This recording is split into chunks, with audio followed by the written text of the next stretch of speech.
Bismillahirrahmanirrahim. Allahumma salli ala Sayyidina Muhammad wa ala ali Sayyidina Muhammad wa barak wa sallam. Your teacher, Maryam Izam Anis, requested me to be a guest lecturer in your class.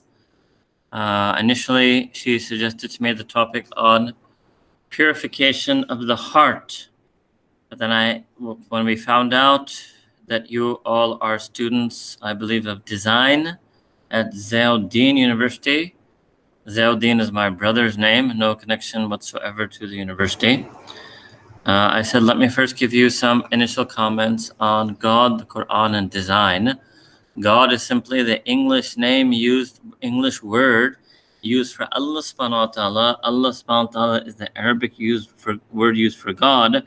And all of our sort of global human understanding, whether it's Jews, Christians, or Muslims, or even a few other scattered religions, there is a concept of one supreme being who any and all of these traditions refer to as God, Allah subhanahu wa ta'ala, Khuda in Persian and also in your Urdu. So first I'm going to talk a little bit about God and design in the Quran al-Kareem. And then inshallah I will at the end try to speak a little bit on your topic, I guess, of your class or your course on purification of the heart. So Allah subhanahu wa ta'ala can be understood in light of his names and his attributes. There are certain of Allah subhanahu wa ta'ala's names that are interconnected that relate to his inherent attribute as a designer, that is al-musawwir. Al-musawwir. So in Urdu, your word tasweer actually comes from an Arabic word tasweer, which means to form and fashion a design. It's not just a picture or a painting. It's any visible form that has structure and shape and perspective, whether that is an atom, whether that is a quark, a subatomic particle, whether it's the entire universe, whether it's, yes, a geometric object, whether it's abstract, whether it's conceptual. So khair, I don't need to lecture you people on this. This is all your vocabulary. But when Allah subhanahu wa ta'ala's name and attribute is al-musawwir, the second thing is that Allah ta'ala, as in his essence and being, just like that in his attributes and actions, he is beyond the likeness of anything we can imagine. So all of these words are just for you to relate, words such as design, perspective, object, etc. But the reality is that Allah subhanahu wa ta'ala's ability to design, his capacity to design, the aspects of his design itself is something that we can only approximate 0.001% of that understanding using all of our ability. The reality of that is beyond our ability to fathom and understand. Another attribute of Allah subhanahu wa ta'ala is al-bari'u. Al-bari'u. Or sometimes just simply al-bari. And al-bari means that being who creates something, makes something from nothing, and then takes that which they've created out of nothingness and keeps developing it or designing it in an unfolding, continual manner. So if you imagine, if you want to use some modern science to understand this, space and time, right? Spatiality and temporality, these two are created by Allah subhanahu wa ta'ala himself. He exists now. Huwa al-an kama kan is how we explain it in Arabic. Allah ta'ala exists now in his essence in the same way he existed even before he created space and time themselves. That's not so difficult for you all to understand, because you know that no matter how much, no doubt, any design is the product of their designer, reflects their designer, but still the designer is outside their design. And once the designer has created a design, there'll be others who interact with that design, perceive that design, view that design, maybe even are beneficiaries of that design, and their relationship with that design may even end up being different than the one the original designer envisaged, right? So you can just imagine the difference between designer and design is a good way for you to understand the difference between Allah subhanahu wa ta'ala and this world. So no matter how much the world has signs of Allah subhanahu wa ta'ala, the word is a reflection of God, but ultimately there's farq, there's absolute distinction, differentiation, separation between the designer and the design itself. Al-Bari is an interesting name because it's not just an active creation, and we're going to come to that when we do the third attribute. It's the notion of designing and planning something out of nothing. Now, for me and you, that would be in our mind, right? We would say, okay, first I think of the concept in my mind. So the question would be, does Allah subhanahu wa ta'ala, so to speak, have a mind? Allah does not have a mind in the sense that me and you have a mind, but there's a word that Allah ta'ala has used in Quran Kareem in Arabic. It's called his irada. So there's a verse in Quran where Allah Ta'ala describes himself, فَعَالًا لِمَا يُرِيد. He ultimately does what he wishes, what is in his irada. So if you will, al-bari refers to that aspect of Allah subhanahu wa ta'ala, that he has a concept, a design, a master plan, a blueprint, a complete architectural specs in his irada. And then when he chooses to bring that into existence out of nothing, that is his khalq, that is creation.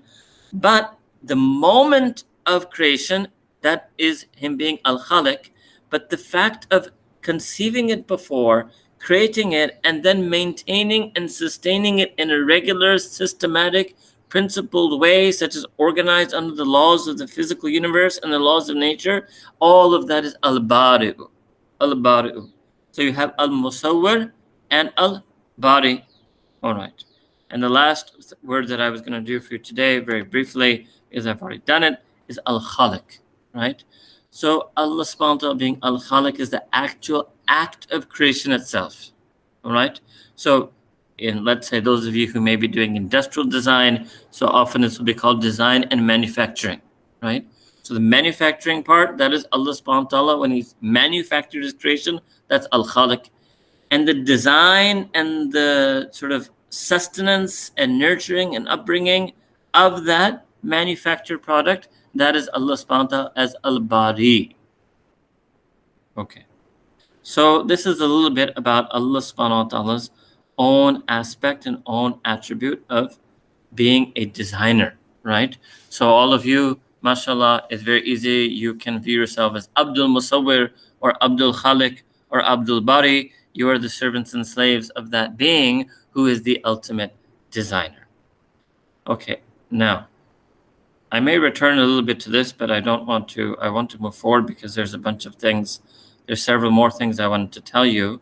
And obviously then I want to open it up to you all for some interaction and questions.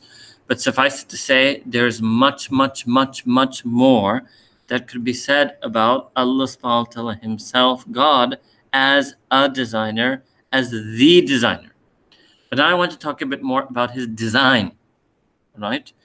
So the first thing is that normally people, they just talk about, and maybe if some of you are also aware of these debates, you know, it's very important that as Muslims, we approach and understand Islam, our religion, and God, Allah subhanahu wa ta'ala, on our own terms. We don't always want to be thinking about our religion in terms of a frame of reference that has been set by the non-Muslim other or the West. What do I mean? In the West, there are all these debates between Christians and non-Christians only just about evolution, right? Now, for the Muslim, Allah Ta'ala's creation and design is far more than just the evolution of species on Earth. So I will touch on that in a moment. But before we move to the planet Earth, before we move to the notion of species on Earth, and before we move to the most important species, human beings, let's first talk about the entire design of the entire creation, which is what me and you simply call the universe, right? So the universe is that word in English that is used to describe and encompass the entire space-time reality that exists. The subatomic particle in your body, that's part of the universe. The coronavirus is part of the universe. The planets are part of the universe. The Milky Way galaxy is part of the universe. The entire galaxies, galaxy clusters, red dwarf stars, black holes, every single thing, right, is part of the universe. So there's actually an argument that was not originally made by Muslims, but actually made by some philosophers and scientists. And sometimes they call it the design argument for the existence of God. Sometimes they refer to it as the fine-tuning argument for the existence of God. What does that mean? It means that the conditions which would be required for life to exist on Earth are so precise that the chance of them happening through some arbitrary process, the chance of them happening randomly, the chance of them being just a coincidence is so negligible that we have to treat it as zero. Now, I'm assuming as design students at Ziauddin University, you may not be very good in calculus, but you may remember some level of fractions. So in probability, if you take, let's say, 10 over 50, that would be 20% probability chance, right? 10 over 100 would be 10% chance. If you take 1 over 100, that's 1% chance. 1 over 1,000, that's 0.1% chance. And according to math, pure mathematics, philosophy of mathematics, if you take the number of 1 over infinity, you treat it as zero. In other words, if the probability or chance that something happened relative to infinity is just 1, it's so small, it's the smallest possibility possible, you treat it as zero. So the possibility that the universe could have come into existence on its own and matter could have expanded and formed on its own, and the solar system would have formed on its own, the planet Earth and its atmosphere would form on its own. Earth needs to be tilted 23 something degrees on its axis, otherwise life would not obtain. If the speed of the rotation of the Earth around its axis was faster or slower, you would not have life on Earth. If Earth was just a little bit closer to the sun or a little bit away from the sun, you could not have life on Earth. If you changed even just 10% of the design of the atmosphere or the design elements of the atmosphere, you would not have life on Earth, etc., etc. When they combine all of these things, philosophers and scientists, it's not religion and theology, philosophers and scientists call this sometimes a design argument, sometimes the fine-tuning argument, that the universe is so fine-tuned to perfection and the existence of life on Earth is so fine-tuned to perfection that it's impossible mathematically to think that this came about just by chance. So this is used as this is sometimes again called the design argument or the fine-tuning argument for the existence of God, the existence of a creator, the existence of al-musawwir, al-bari, as I explained to you, existence of a being who clearly it was in their irada to create the universe. They did a creative act, whether you want to call it Big Bang or something else, but not only did they do a creative act, kun fayakun, after that creative act, they're continually sustaining, continually designing, right, this universe. All right. Beyond that, yes, fine, there's planet Earth. So now let's look at Quran al-Kareem. Allah subhanahu wa ta'ala in the Quran has mentioned in many places in Quran the samawat and the ard. Samawat and ard. And Allah Ta'ala asked us in the Quran, He actually even addresses atheists in the Quran, that they should reflect on these two things. And if they reflect on these two physical things, they will arrive at the existence of God. So that means that God has designed the universe with signs that will inspire the heart towards His existence. And Allah Ta'ala has designed the human, their mind, their psyche, their heart, their emotions, such that if that human was to reflect on that universe, even just the night sky full of stars, that human would also recognize the existence of God. So this is one aspect of design. So let's say you design an art, some sort of abstract art, and you design it in such a way, let's say you were like a double major and you did like design and cognitive science. And this is an idea maybe for some of you, given that you're at Ziauddin, which is also what I only knew it as a medical college, right? So get together with some of the neuroscientists and try to understand. And this is what, by the way, they do in marketing, unfortunately for corporate profit purposes. They understand the human mind scientifically and what things are attractive and appeal to the human mind, what will resonate with the human mind, what will click with the human mind.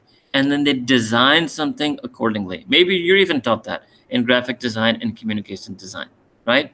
So the notion there has to be a match. And the more perfectly you match, right, that design to whoever that design is intended for, the more perfect there'll be a fit.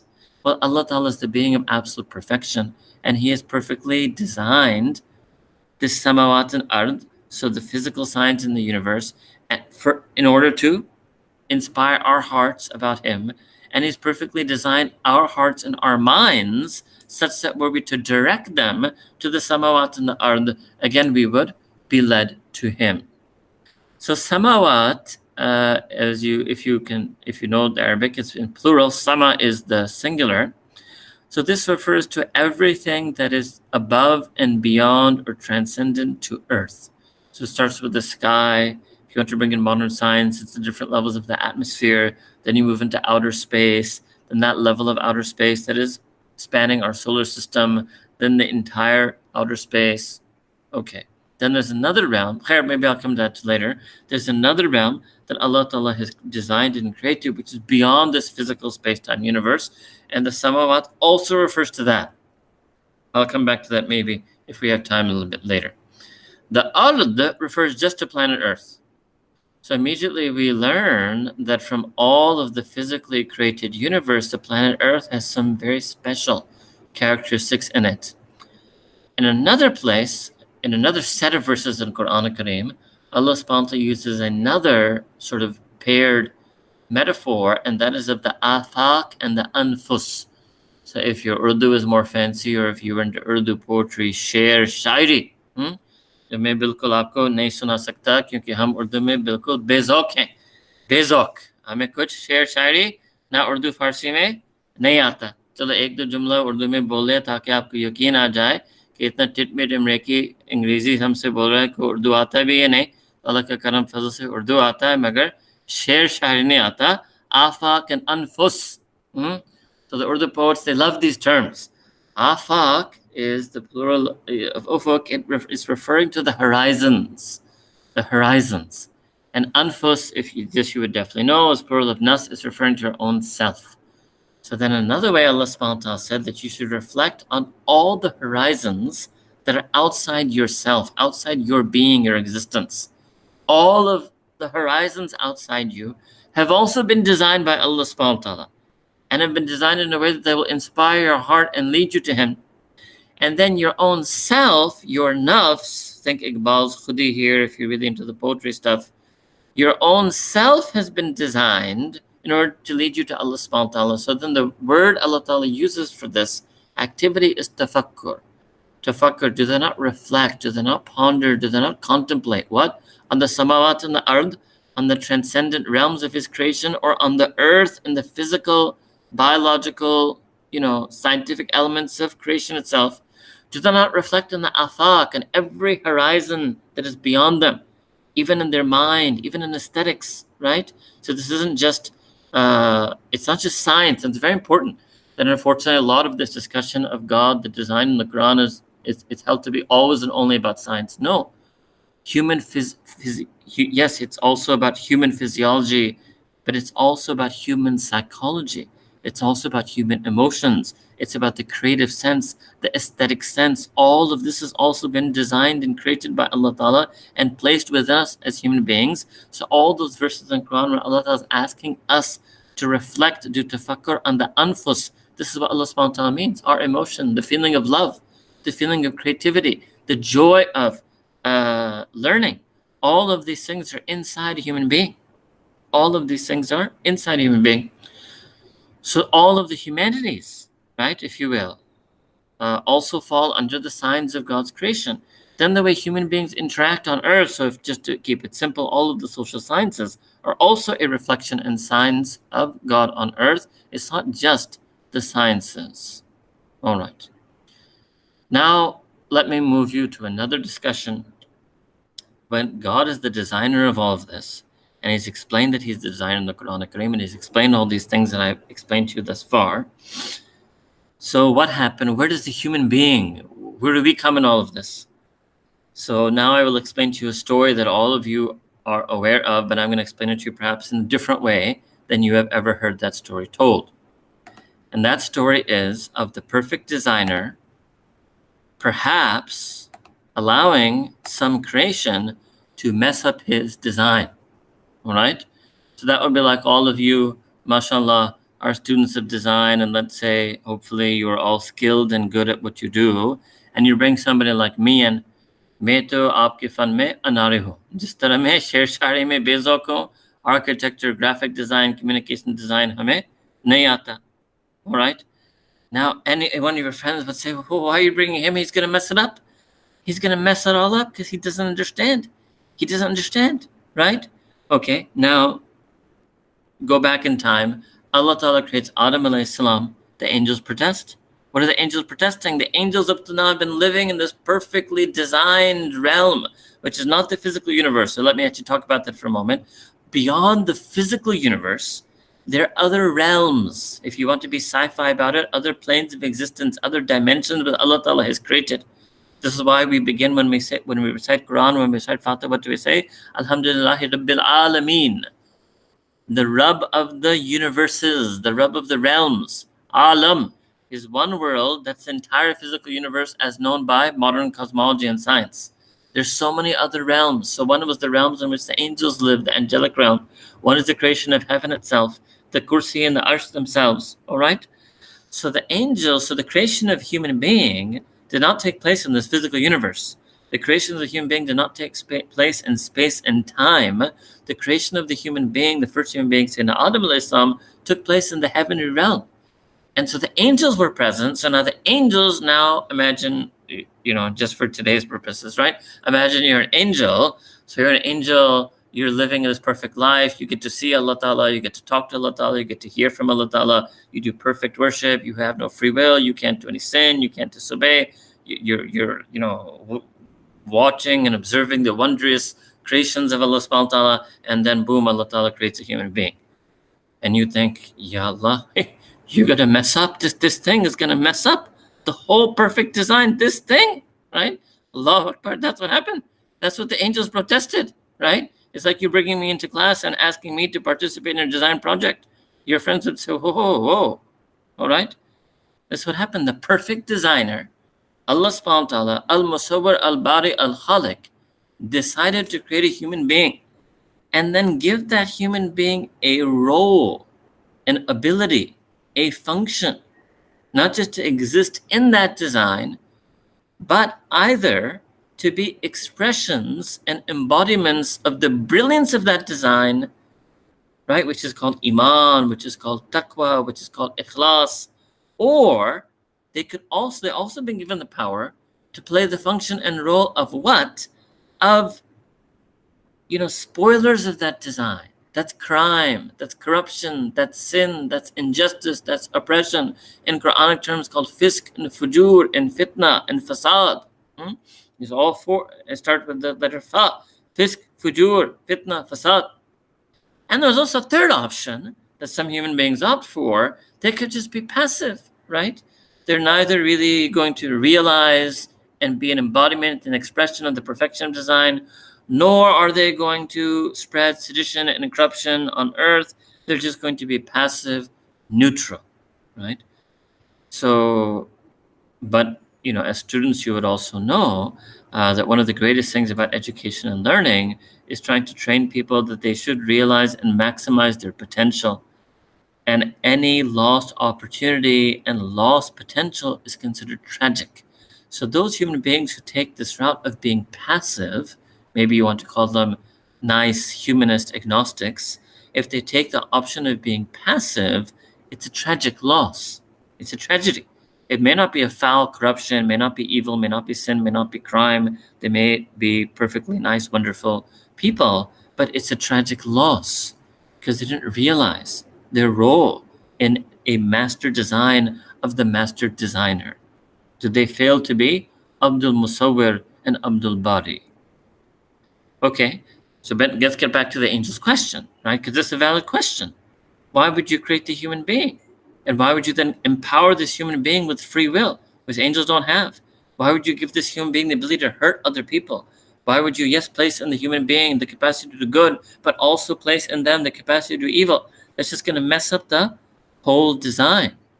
Okay, so then Allah Ta'ala, basically, the answer in the Quran, Allah Ta'ala tells the angels, I know what you don't know, right? So what was that? What is that knowledge?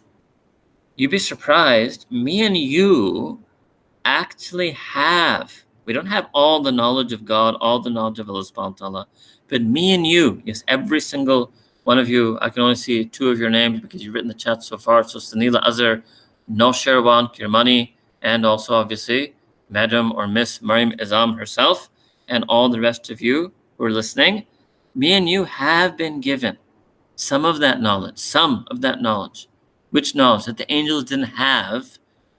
Which knowledge that Allah Ta'ala said, I know to the angels, I know what you do not know. Right? And what is that knowledge? That is another type of knowledge that Allah Ta'ala has designed, again, perfectly, and that's called the Deen of Islam. That's called Quran al-Kareem. That's called Sayyidina Rasulullah sallallahu alaihi wasallam. All of that collectively, if you will, is called the knowledge of Hidayah, the knowledge of guidance. So then move to another aspect of Allah Ta'ala's design. Allah subhanahu wa ta'ala designed the perfect deen, revealed the perfect Quran, the perfect scriptural revelation, sent down the perfect human being, right? I mean, sent down and bestowed nubuwah, prophethood, on the perfect human being, so he would live that perfect life example.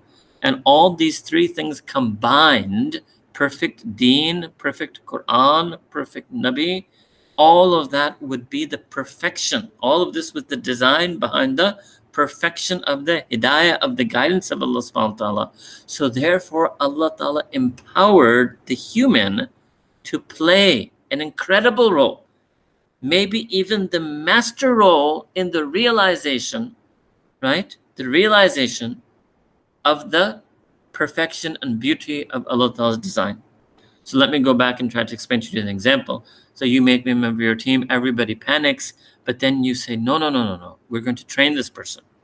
We're going to give this person an amount of knowledge that is from pure perfection, that is the absolute, total, complete, universal, perfect knowledge of design. We're going to train this person. Then, so we're gonna reveal this knowledge. We're gonna create this knowledge for this person. That's Quran. Then we're going to demonstrate, before the person gets a chance to do anything, we're first going to demonstrate to them design. Who's going to demonstrate? It's going to be the most perfect follower, the most perfect follower of that perfect design. That's the Prophet Muhammad sallallahu alaihi wasallam. Okay. Third thing to say, and then we're going to tell this person that, because still the person is still the person, he's still me, right? I'm still a nari, right? You say, फिर आप लोग कहेंगे तो फिर भी नारी है, फिर भी बेज़ौक है, तो आपने जितना जबरदस्त उनको पढ़ाया है, right? और जितना जबरदस्त आपने उनके सामने नमूना और प्रैक्टिकल ट्रेनिंग करा, तो फिर भी खुद उसको तो फिर भी देखो. तो इससे ठीक है, अब हम तीसरी चीज करेंगे. What? That we're going to tell this person, me, that you cannot do anything other than follow completely, utterly, to the level of submission, the perfect knowledge instructions that were given to you in that manual, and you can only mimic and copy that perfect demonstrator of that knowledge. Then finally you guys would say, okay, fine. If that's what he's going to do, he's on the team, right? And that's kind of what the angel said, right? It's okay, if that's what Adam is going to do, he's on the team, he's in creation, it's good. And we're going to help him, and we're going to make dua for the humans, and there's so much more, right, that comes in the Quran and Hadith. Maybe I'll tell you a little bit of that at the end as well, right? This is all design. And very easy for a student of design to understand everything, not just religion, but the entire mysteries of the entire cosmos and the universe, the purpose of the existence of humanity, the reality of the existence of God, all that you can simply understand through design. But I suspect that perhaps this is not really much of your design curriculum at Ziauddin University. Maybe your design curriculum is more focused on color and shape and, materials and things like that. So no doubt, one of the, it's also incredible, but just think how incredible is that Allah Ta'ala, and how incredible is his design, that the least of it, which is what you study, which is material, physical design, is itself so wondrous and so amazing and can bring out every aesthetic, creative aspect in yourself. Then imagine how incredible the rest of Allah Ta'ala's design is, the intellectual, emotional, and spiritual aspects of design. And then try to imagine how incredible Allah subhanahu wa ta'ala himself is, the being who created and designed all of that. Like the Arabs used to say that the creator of beauty, right? Allah Ta'ala is the creator of beauty. So can you imagine how beautiful the creator of beauty himself is? Can you imagine how beautiful the creator of beauty himself is? So that being who created beauty itself, that being who created beauty itself, how beautiful must they be? That being who has designed everything, what would be the design of that being? So let me even tell you two more words if you want, two more of the Asmaul Husna. Allah Ta'ala's own beauty is referred to him being Al-Jamil. And Allah subhanahu wa ta'ala's own inner beauty is referred to as attribute as Al-Latif. That Allah Ta'ala is possessed of a subtle, sublime, perfect, beautiful essence that is known only to him. And me and you can never even imagine and fathom that. All right? Okay, now let's do one last thing, and then maybe I just open up for questions, or if Mariam wants me to talk about some other topics, she can let me know. Remember I mentioned to you that Allah Ta'ala designed another realm, right, beyond the physical universe where the angels live. And so that's the akhirah. Now I want you to think, this world, right, just think the human eye. If all the scientists, all the doctors in the world throughout the history of humanity, all those who are alive today, all those who will be born and die in the future, if all the scientists and medical doctors tried to design an eye, they would never be able to come up with a design that can even rival that of Allah subhanahu wa ta'ala's design. Similarly, I would say that if all the architects of the world, right, if all of the architects on their own from scratch, without anybody's model to look at, without any, right, all the architects of the world were to try to design a planet, they would never be able to come up with something the way Allah subhanahu wa ta'ala designed planet Earth. All of this creation, this physical creation, was created by Allah Ta'ala through processes and means, right? You can call it the Big Bang if you want. There are other scientific theories, by the way, about the origin of the universe, but there's, pretty much scientific agreement on how the solar system was formed, how planets were formed, atmospheres were formed, etc., etc. These are processes that took billions and billions of years, right? So at one level, that's a different type of perfection. That's the al-bari part, right? Imagine that in your irada, you have such a long-term plan that your design will unfold, right? Even evolve, right? Your design will unfold and evolve according to your will and wish and plan across a time period of trillions and trillions of years. There's another type of Allah Ta'ala's creation, which is that which He creates simply from His command, kun. That's it. It takes less than a fraction of a millisecond. There's no evolving, developing, unfolding. It just appears entirely created, right? So imagine you would love to have that magical ability, right? That you think of a design and boom, it just appears instantly, right? Allah subhanahu wa ta'ala has that power and ability. That ability He did not use for any material creation. That's what I'm saying. The material creation is the lower form of Allah Ta'ala's creation and design. That ability Allah Ta'ala has not used for the creation of earth, was not created through a single command, kun, and it came into existence. No. Me and you went through a whole process of embryonic development, infancy, etc. No. Yes, there's another realm. That's called the akhirah. Allah subhanahu wa ta'ala designed and created that through a single command, kun fayakun, and it came. Now, me and you can't even imagine the design of akhirah. It's eternal. It's infinite. It's limitless. It's magnificent. It's glorious. It's Darus Salam. It's the place of absolute peace, tranquility, contentment, serenity. It's a place of the love for Allah Ta'ala, the love of God, the love for God, a place of the companionship with the Prophet Ajma'in. And all of that, the entire realm of akhirah, was designed by Allah subhanahu wa ta'ala in less than a fraction of a second. Can you imagine the creative capacity of Allah subhanahu wa ta'ala, that He can design something that is eternal in less than a fraction of a millisecond? And lastly, in nisba, or of what today is Yawmul Jummah, is a Friday in the last 10 days of Ramadan, after the night of the 21st. So Ramadan itself the month of Ramadan itself is designed by Allah subhanahu wa ta'ala. The month of Ramadan is full of features to help the believer come closer to Allah subhanahu wa ta'ala. Allah ta'ala sends His mercy and love and forgiveness in this month. Allah ta'ala inspires the hearts of people to fast, to pray, to do dua, to supplicate to Him. Allah ta'ala enables people to feel qurb. He does taqarrub. He draws them near to Him. And obviously all of you know, and there's so much, this is a whole separate topic. If you're interested in this, Mariam can share with you many, links to topics, lectures that we've given on this. But you can see that we're living through this design.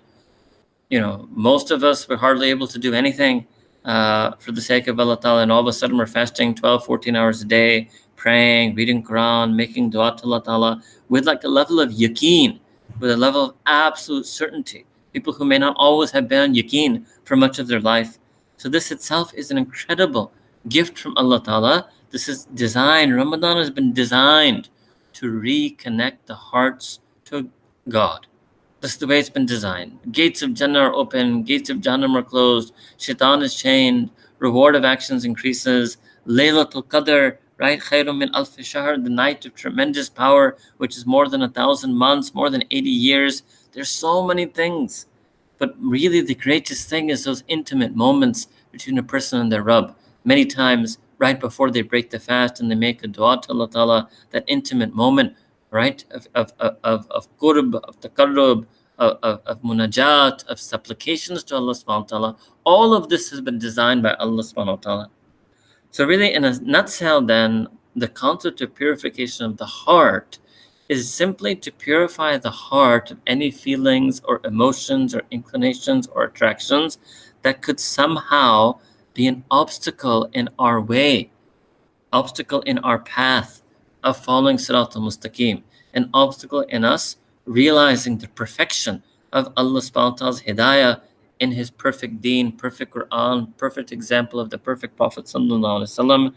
And the very last thing I will tell you is the beauty of all this, right? The master designer can design something with perfection, and then imagine now that master designer has so much perfection in their design that they can allow for one element of imperfection to be part of that design, but because of their perfection, the imperfection will be converted to perfection. So me and you are the imperfection.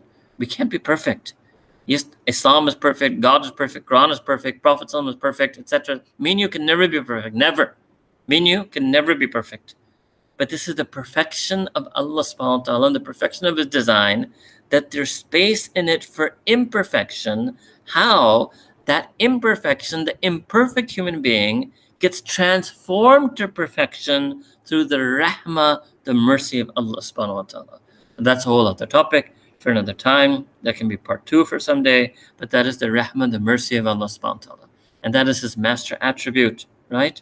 This is why everywhere you see Ar-Rahman Ar-Rahim, and His rahmah and His mercy is what governs this entire system. Design is not the master attribute. And so that's why I'm mentioning this end, just so again we keep it in perspective. His mercy is the master attribute. And Ramadan is the month of His mercy. We make dua that Allah subhanahu wa ta'ala inspire our hearts to realize the design that He has given us, and may He turn our hearts towards His mercy, and may we receive His mercy in this month and for the rest of our lives. Wa akhiru da'wana and alhamdulillahi rabbil alameen. Assalamu alaikum. This is Noshirvan Kirmani. I have a question. Yes, walaikum assalam. Bismillah. Go ahead, Noshirvan. This might be a bit off topic, but I would really like you to share some of your thought and how this can be defined and elucidated. So the question is, so how can us believers actually interpret or comprehend the concept of indoctrination? Now, the reason why I'm asking this is that how us Muslims can actually give meaning to our faith. So the reason why I'm asking this is because most of us Muslims, or most of us believers, not just Muslims, but we're actually considerably a subject of indoctrination, because we are Muslims because we were born to Muslim parents, right? And that is exactly why we have so many Christian children who are Christians, because they were born to Christian parents. So how can we actually find out the true meaning, that this is the reason why we belong to this particular faith, and how we can actually give meaning to our faith? All right, so this is a very good question. It requires a very long answer. I've actually given a couple of lectures entirely on this topic. Again, perhaps Mariam can refer you to those. I will try to give you a short answer. Always remember that there's a certain amount of knowledge that requires a whole degree, right? And there's a certain amount of knowledge that can be learned in one semester. There's a certain amount of knowledge that can be learned in one lecture of a one semester course. And there's a certain amount of knowledge, unfortunately very small, that can be learned in a Q&A, a single Q&A after a single lecture, right? So unfortunately, the answer to the question you're asking is an amount of knowledge that is beyond that can come in an answer, right? But the answer that I can try to give you as briefly as possible is that, number one, maybe I would use a softer word than indoctrination. I would rather use the word upbringing, and that the overwhelming majority of human beings remain on the tradition, religion, philosophy, worldview, outlook that they received as part of their upbringing, whether the upbringing was by their parents, their home, their education system, their school, their society, their culture, etc. That appears at first glance to be correct. But if you're a proper historian and you look at the history of humanity, you will realize that notwithstanding the fact that every individual human being definitely had an upbringing, and that upbringing definitely had an influence on them, it was no way limiting or restricting. And there have been not one or two, not a million, but billions, literally billions of humans in history who have changed religion, who have changed philosophy, who have changed their lifestyle, who have changed their culture. So when you see a data set that is at the level of billions, you realize then the first thing is that human beings are beyond being limited or necessarily determined by their upbringing. Now zooming in more on your question, if there's an individual Muslim and he has this question that, okay, look, I'm basically Muslim because my parents are Muslim and this is what I've seen since I've grown up. And it doesn't mean I think Islam is wrong necessarily, but I'm kind of questioning, right? I want to just investigate my own relationship with Islam. And maybe it's a very sincere thing, right? And they're just saying that, look, I actually want to be deeper than just something I inherited from my parents. So again, here you would again see literally billions of human beings throughout history, right, have made the journey as well. And it's not just converts or people who accept Islam from outside. There are many, many people who are born, and many university students who are born to Muslim parents who, in fact, have to come to Islam now on their own, through their own journey. It cannot just be something that is inherited from parents. And that's true for every human trait, right? So let's say, okay, your parents are honest, and okay, you said, well, I've always seen honesty when growing up, but believe me, there will come many times in your life when you can choose to be dishonest. And at that moment, if you choose to be honest, it's not because your parents indoctrinated you to be honest, it's because you have a choice now, and you've chosen the path of honesty. Yes, there may be also some people who it might appear to us that they have taken an unreflective approach to Islam. And they may even say to you that beta ye cheezein na sochein, bas ye kafi hai, bas walidain se Islam mila hai, iski qadr karo, bas chupchap kar baghair sawal kar apne deen par amal karo. And there may be many people who practice that as well. That's also fine, right? We don't want to overly glorify the reflective life. I mean, let's look at another aspect of our human existence, which is our economic status, right? So all of you, Allah Ta'ala raised you in a household. I know you're not ultra elites like some of you might be, but not all of you are necessarily the ultra elites that this city is so infamous for, Karachi is so infamous for. But I don't think any of you are from an absolutely destitute, poor background, right?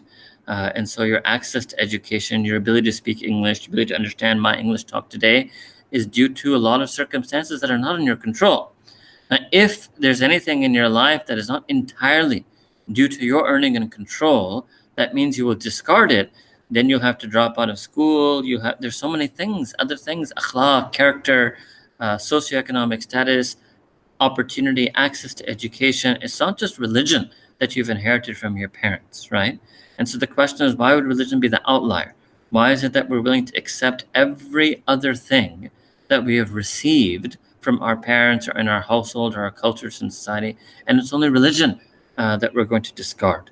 But yes, a human being should reflect, and it's actually very important, I think, especially today for young Muslims, to understand and learn their religion with an open mind and an open heart, and even ask questions openly with a sincere aim to try to further develop their relationship with Allah subhanahu wa ta'ala. The last part of your question, it wasn't part of your question, but the last part of my answer to your question, for that you will definitely have to listen to the lecture, because that's a very long topic. And that is a topic which I address that, well, Raj was born into a Hindu family, I was born into a Muslim family, and that's not fair. And what choice does he really have? And what choices do I really have? That requires me about 30, 40 minutes to explain that. After you listen to that lecture, if you have any further questions on that, you can contact me again, inshallah. Okay, thank you. Assalamu alaikum. Wa alaikum assalam wa rahmatullah. I'm Mohammed Bilal, and my question is that we have often heard that when we were kids and now when we are old enough to understand the capability of God to some extent, why is it we always teach the kids whenever they do something that they should not?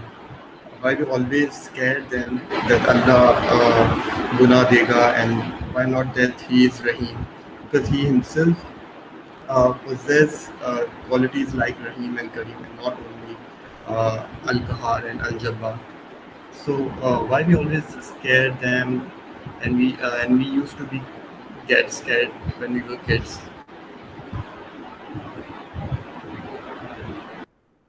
Is it necessary that we should scare them from God and not teach them that how Rahim and Kareem and Ghafoor He is? Okay, so I would never want to do a blanket stereotype and suggest that all Muslim parents all over the world, are terrifying their children all the time with the fear of God. No doubt, there must be instances where that happened. There may be widespread in some places and times. There may be less widespread. But let me then take the question a different way, the way you phrased it at the end, that should this be done, or how should we raise our children? So no doubt when a child is young, and I would take that definitely up to the age, anywhere between 12 and 16, I would say you're no longer young for this purpose, all right? There's no real need to mention, as you rightly say, to tell children, and instill in their hearts a fear of God. Not for a child, not at that age, not at that stage in their life, right? And as you say, there should be much more mention, and so that it's firmly entrenched in their heart and mind, the absolute, merciful, forgiving, kind, loving nature of Allah subhanahu wa ta'ala, as mentioned as many of His attributes, Asma al-Husna, like you said, Ar-Rahim, Al-Kareem, Al-Wadud, Al-Ghafar, etc. However, that said, let's step away from the topic of children for a moment. The fear of God is a part of the Quran, all right? And when that should be introduced, definitely I would agree it shouldn't be introduced at a young age or a very young age. Should it never be introduced? No, that would also be a disservice to the teachings of the Quran. So it should be reduced subtly, gently, later on, maybe starting sometime around 12 to 16, because every individual child will have less or more maturity or less or more interest in Islam. But certainly by the age of 16 and onward, this is a concept that should be understood. I think the problem lies more in these two concepts not being understood properly and not being understood together. And so fear of God and mercy of God and love of God and love from God, all of these things have to be understood together. And often people just present one intensely. So you'll have, I would suspect that maybe Muhammad Bilal Janani would suggest that he has encountered people who it appears at least that all they talk about is fear of God. And I'm sure we would all accept that there's another type of people who all they talk about is love of God, as if there is no such thing as sin, no such thing as punishment. So neither of these things are correct, right? So this is an imbalance. And this is part of Allah Ta'ala's perfection of His design, as He has created almost all of Allah Ta'ala's design has symmetry in pairs. So Allah Ta'ala uses this concept in the Quran of azwaja, that He has created everything in pairs, whether it's male, female, positive ion, negative ion, matter, dark matter, etc., etc. And also this notion of symmetry. And so, and you see that in the Quran. So many times when Allah Ta'ala does talk about His anger or punishment or hellfire, He will immediately follow it up or precede it, or often even both, with mention of His mercy and His forgiveness and of Jannah. And so really, the proper way to raise children and youth is through that proper, balanced, multifaceted understanding of Quran al-Kareem, which unfortunately most adults lack today. So again, if you lack the training, you're not going to be able to do proper service to the design. You're going to end up distorting the design. And as we know, many individual Muslims, rather than being representations of the perfection of God's will and wish for humanity, they're unfortunately tragic distortions of that. Thank you so much.